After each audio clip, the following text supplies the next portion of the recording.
Hey everyone, Jack here from the IrishHotspur. Hopefully you guys all had a wonderful weekend. And over that weekend, we did sign young Min-Hyuk, the South Korean international who plays currently for Gangwon FC, who's played 25 official matches for the club at senior level and is making his move to Tottenham Hotspur in January for around 4 million euros. He's making his move in January, I think, because he still has some unfinished business with Gangwon FC, who are currently sitting second in the K League. So he might look to try to pick up a trophy or at least a solid run with that club while he's still mid-season, and his contract is going to run till about 2030. So it shows that this is a signing much more for the future, and that Spurs must have a lot of confidence in this guy. And he's a talented winger who can play on both sides. He has a lot of trickery and flair to his game, which we'll touch on later when kind of giving our remarks on the compilations that I've seen, as well as some of the stats that we'll put on screen. And plenty are labeling this as a commercial signing by the club, which I personally think is unfair because it hasn't really, that sort of label hasn't been given into the Vuskovic signing, to the Bergvall signing, to the Gray signing. And I think Young Min-Hyuk is similar to those in that these are signings that are more for the future, that are supposed to be future superstars, and they're trying to bring them in earlier, sooner rather than later, so that they don't have to pay such big fees for these talents later down the road, but also so that they can technically qualify as homegrown for the club, which has been an area that Spurs have not done very well in, especially during the times of Steve Hitchen and whatnot. So for me, I think this is an exciting signing and a smart signing by Spurs, and it's also coming from a region of the world that I think is really up and coming when it comes to producing football talents, kind of like the USA and North America. That also is, I think, an up and coming footballing region that's producing a lot of good talents that isn't really the traditional or kind of, let's say, most common kind of place to be looking for these type of talents. And I'm really commend Spurs for trying to mix and blend different areas around the world in which they are sending their scouts to unearth these next up and coming gems. So I'm a big fan of this signing. Let me know in the comments whether you are or not. Smash that like button for me, please, as well. And also apologies about the different mic. This looks like over this past week that the old mic that I have is experiencing some issues, and I will sadly have to get a new one. But we'll get straight into this video, everybody, and let you know my thoughts on Young Min-Hyuk. Now, normally I try to use FBref when compiling a lot of the stats on screen for you guys here, but this time around I had to use FootMob, which is a Norwegian-based stat database, and I had a lot of fun using it, by the way. And in the first stat that we're going to be taking a look at is those successful dribbles, in which he's getting about 1 per 90, puts him in the top 23 percentile of any winger in the K League, but also puts him, I think, in a decent standing when it comes to looking at what his dribbling style is. He tries to take it past opponents quite often. It shows that his dribble success rate isn't too great, but I think that shows that he's a very eager dribbler. He wants to take it past his opponents, and he doesn't care if he fails in doing so. He has a great first touch as well as good close control, and he knows how to mix, I think, the types of methods and styles in which you can try to take it past your opponent. What I mean by that is that he'll use either close control, where he'll just go for a quick 1-2 with his left to his right to take it past his opponent, or he might use some of that acceleration and speed and pace in his game and maybe use a bit of a longer touch to get past his opponent. I think this is a similar dribbling style and ball carrying style to that of a Kvaratskhelia, someone who we know I'm a big fan of and was a big fan of way back in the day, even when he was actually labeled as a bit of a Levy signing by plenty of the Spurs fan base, when I in fact was really touting his name and saying that he was a real up and coming talent. And I think this young Min-Hyuk falls in a similar type of dribbling style to that of Kvaratskhelia. I wouldn't say that they're exactly the same player or really that close to each other, but I think when it comes to the way that they try to take it past their opponents, I think they are quite similar to each other. And if you think that really is a silly comparison, let me know in the comments. But this is coming from, I think, maybe the only, if not one of the only Spurs fans that actually was big on Kvaratskhelia practically before anyone else was. And I would say that maybe out of most Spurs fans, I have a decent, kind of understanding of what Khvicha has in his game and also what made him so special in the first place. So I think that comparison is actually quite apt if you ask me, but you're welcome to disagree with me in those comments below. Another key stat to be looking at is the fact that he's picking up a few touches inside the attacking penalty area, which means that when he's coming up against his defenders, they must be finding it hard when to engage and when to actually try to win the tackle off of him, when to actually bite. And it shows that his close control must be so good that they're just continuing to drop off, and sag off,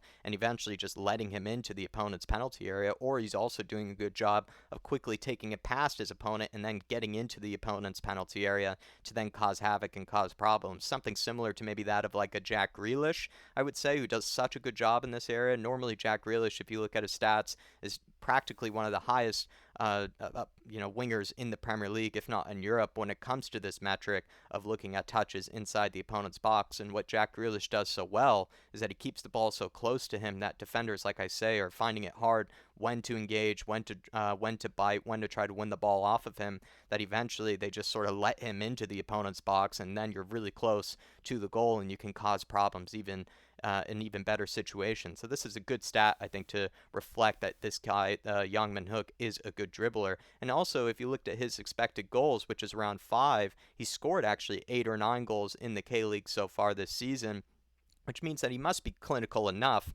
according to the algorithm, when you're looking at the chances that have been presented to him. He has been able to put them away more often than not, and he's not that wasteful if you were to compare his expected goals versus the actual goals finish. And you look at his shots on target as well, which is pretty decent. He's in the 88th percentile, and the fact that he's getting around 2 shots per 90 and then getting about 1 shot on target per 90 isn't the worst ratio in the world, that he's getting close to about 50% of his shots on target. And he ranks pretty well for tackles in the final third, or tackles in the opposition defensive third, which means high up the pitch, right, in the regions of where you're pressing really high up the pitch, trying to win the ball high up the pitch. He's doing a decent job of that for Gangwon FC, and that's a key attribute when we're looking at Ange Postecoglou's system and what he might want from his wingers, are guys that will try to work hard off the ball, will try to win the ball off of their opponents, and try to create chances from there. So you need to be a hard worker. You cannot be a lazy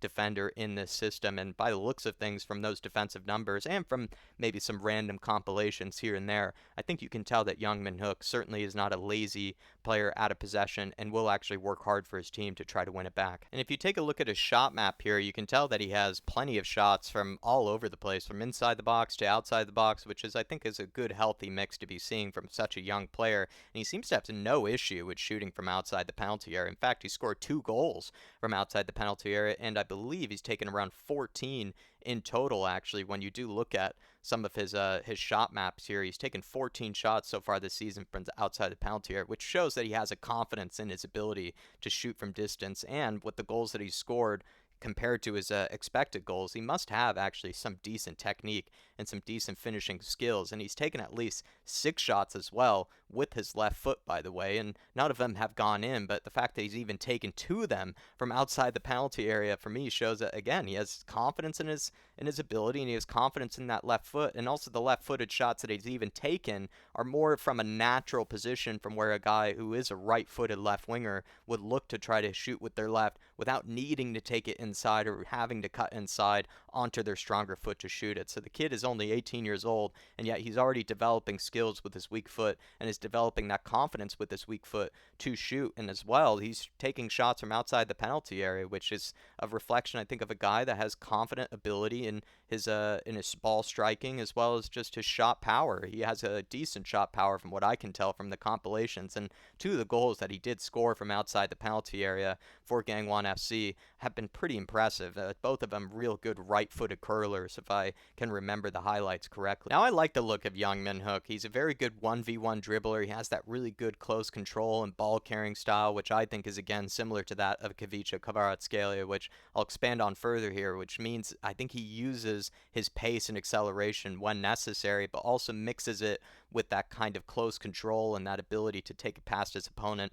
without always needing to depend on pace and touching it really far past his opponent and catching up to it. He does it in a variety of different ways to try to take it past his opponent, which is a sign of a really good player. And also, he has a lot of flair and trickery to his game when trying to take it past his opponent, or even when basically executing simple passes or pretty much anything in general. He does with that sort of easy on the eye type of a technical nature. He's just in general very technically gifted player and has that sort of flair and trickery to his game, which I think a lot of us would be a fan of when we do get to be able to get an eye on him. And he has a composed shooting in certain situations too, with some lovely finishes from his highlight reels and from his compilations. And a lot of them, in fact, have a bit of a power behind those shots too, which is, again, a good sign of a player that is working on different elements of his game, not just satisfied with his ability to take it past his opponent in 1v1 moments and in dribbling moments, but is also looking to try to be able to score for himself if he's able to create that space.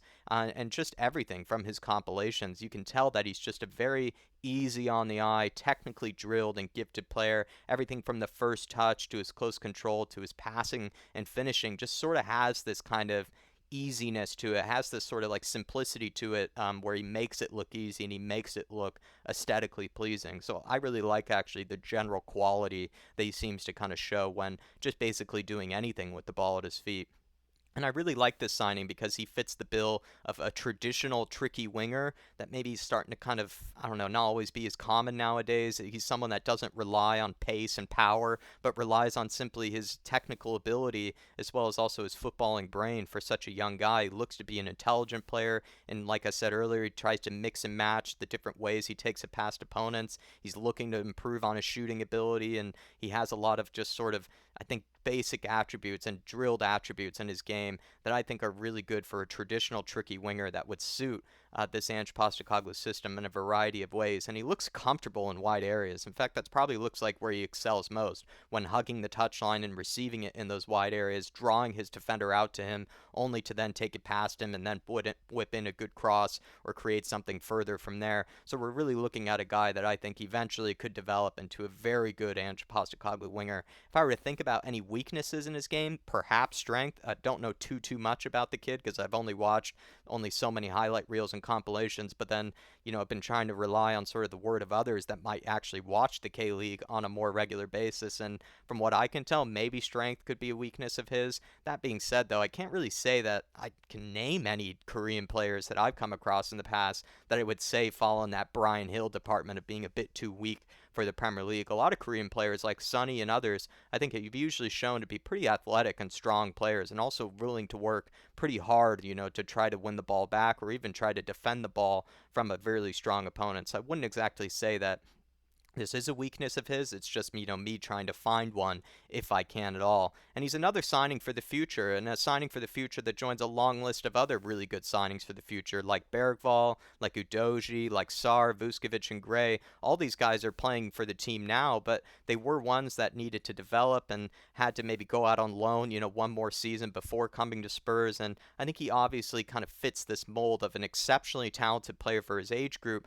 but doesn't have a lot of experience yet. So we'll need to cook and will need to develop, but eventually should turn into a superstar. And it's just that Spurs are trying to tap into these superstar type talents sooner rather than later, so that they don't have to end up paying too much for them later down the road. And also what's nice is, like a lot of these other young talents that we brought in, he will eventually qualify as homegrown too, which is like I said earlier, a department that Spurs exactly haven't done too well in the past, and a signing like this could really improve on that. And on a commercial front, yes, it makes sense for Spurs. I understand maybe why some people have labeled it a commercial signing. I just think it's a bit unfair because I think he should be ending up to be more than that. He should be good enough to be just more than a commercial signing for Spurs. And I like this signing because it shows that we have scouts and we have eyeballs in different regions of the world and different areas of the world that are up and coming, that are producing really good talents, but aren't necessarily the traditional, maybe more conventional places to be finding, these really talented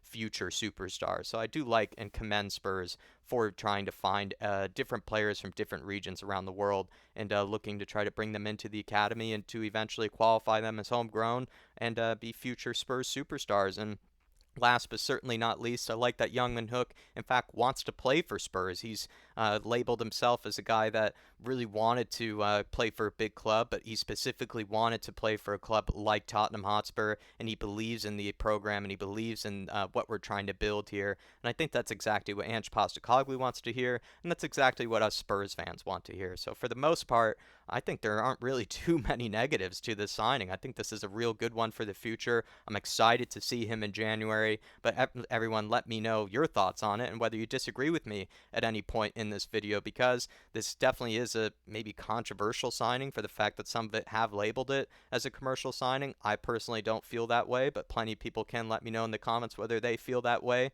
And I'm looking forward to seeing what young Min-Hyuk can bring in this January, and if he'll make an impact with us in the midseason at January. I'm not going to put too much hope or expectations on it happening straight away, but I think in the long run, in the long haul, this guy really could be a real talent for us. But everyone, if you can, for me on your way out, smash that like button. And do let me know in the comments below if I missed anything, or if there anything that you might have disagreed with at any point. And I'll be seeing you next time for, I believe, our game in Korea on Wednesday. So look out for that one. If you are a member too, match preview should be coming out, and also fan show should be coming out later in the evening too on Tuesday. But I'll be seeing ya. Come on, you Spurs. In the big Ange we trust. Welcome to Tottenham Hotspur. Young Min-Hyuk.